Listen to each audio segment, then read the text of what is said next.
இன்னைக்கு வந்து போன வருஷம் நான் ரொம்ப எமோஷ்னலா ரொம்ப அழுது ரொம்பலாம் ரொம்ப எப்படி சொல்றது, அன்னைக்கு ஃபுல்லாவே ரொம்ப சேட்ல அப்படியே இருந்தேன்.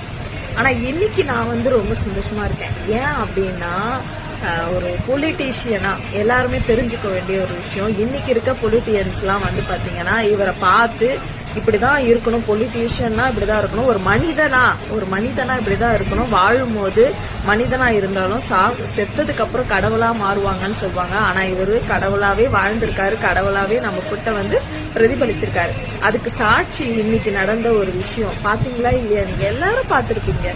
அதாவது என்ன அப்படின்னா, நம்ம வாழ்ந்துட்டோம், இருந்துட்டோம், போயிட்டோம், என் கையில 10 ரூபாய் இருக்கு அப்படின்னா அதை நான் மட்டும் வச்சுக்கிட்டு இருக்கக்கூடாது. அவர் சொன்னதுதான் என்னன்னா, என்னையா காசு காசு காசு. அதேதான் நானும் சொல்றேன். பொலிட்டீஷியன்ஸ் எல்லாருக்குமே நான்